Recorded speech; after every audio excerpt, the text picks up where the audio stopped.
Character उन खूबियों को, उन आदतों को, उन क्वालिटीज़ को कहा जाता है जो कि आपको बाकी सबसे अलग बनाती हैं, यूनिक बनाती हैं, उसी को कैरेक्टर कहा जाता है। लेकिन डेफिनेशन मैं आपको बता रहा हूँ, ये गूगल की है। अब हमारी सोसाइटी में कैरेक्टर उसको कहा जाता है जो कि एक बाह्य लड़की को एक बेबाक लड़की से अलग करता है। अब जो लड़की बेबाक है, आज़ाद ख़याल है और अक्सर मर्दों के साथ हंसती खेलती नज़र आती है, सरेआम गलियों में नज़र आती है, उसको हम कैरेक्टरलेस बुलाते हैं। लेकिन ये सब हम कहीं और से सीख कर नहीं आए।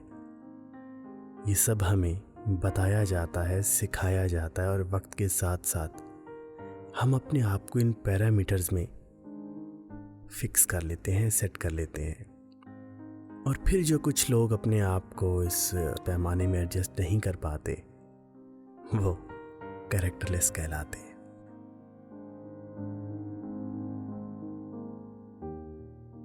लेकिन शायद यही चीज़ बहुत पहले से चलती आ रही है और चलती रहेगी और बहुत से लोग इसका शिकार रहेंगे। खैर, जॉन एलिया साहब लिखते हैं कि मुझे कैरेक्टरलेस औरतें पसंद हैं, बहुत खूबसूरत होती हैं, बेबाक, बेपर्दा, बेपरवाह, आज़ाद और मजबूत।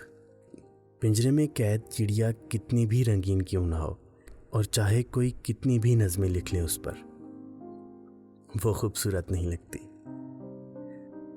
लेकिन दरख्तों, जंगलों, वादियों में उड़ती हुई चिड़ियाँ कितनी खूबसूरत लगती हैं। जॉन साहब लिखते हैं कि किरदार है क्या? किरदार ग़ुलामी है। किरदार गैर कुदरती, फितरत मुखालिफ और किसी से आज़ाद इंसान होने का हक छीन लेने वाली शराइत और इंस्ट्रक्शंस हैं। किरदार नाम है अपनी ख्वाहिशात को मारने का, खुद को दूसरों की ग़ुलामी में देने का, खुद को मारने का, हर जुल्म चुप करके सहने का, जानवर बन के जीने का।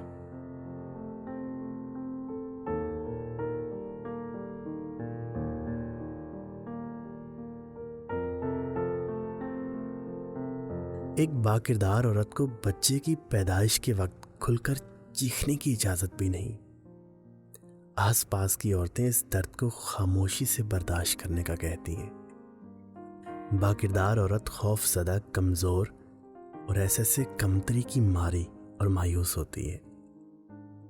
मुझे आज़ाद औरतें पसंद हैं, वो जिन्हें ये मुआशरा बद किरदार कहता है, वो जो आज़ादी से जीती हैं, खुलकर हंसती हैं और ज़ोर के कहके लगाती हैं। अगर इन्हें तकलीफ़ होती है तो इनकी तकलीफ़ से ज़मीन गूंज उठती है। जो रोटी बनाते हुए अचानक से नाचने गाने लगती हैं, किसी की इंस्ट्रक्शंस पर नहीं चलती। बारिश में दुपट्टा उतार कर नहाने वाली बद किरदार औरत से खूबसूरत क्या हो सकता है? कौन ज्यादा खूबसूरत है? किसी कोने में दबी खामोश बाकिरदार औरत या बेपरवाह होकर खुलकर कहके लगाती बद किरदार औरत? मुझे नेचर पसंद है और इससे ज्यादा कैरेक्टरलेस कुछ नहीं हो सकता।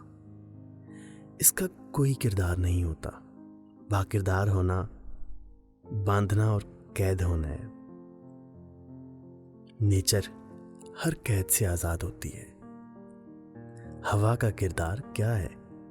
पुरसकून, सुस्त, तेज या आंधी, गर्म, सर्द या बर्फ।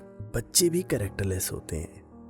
वो खुलकर बेधड़क, बेखौफ और आज़ाद होकर जीते हैं। खुद को बाकिरदार साबित करने के लिए वो अपनी ख्वाहिशात, अपनी खुशियों और अपनी आज़ादी की बलि नहीं चढ़ाते। मुझे औरत शक्लो सूरत से नहीं, अपने किरदार से खूबसूरत लगती है और मुझे आज़ाद, बेबाक, कैरेक्टरलेस औरतें पसंद हैं। जॉन एलिया।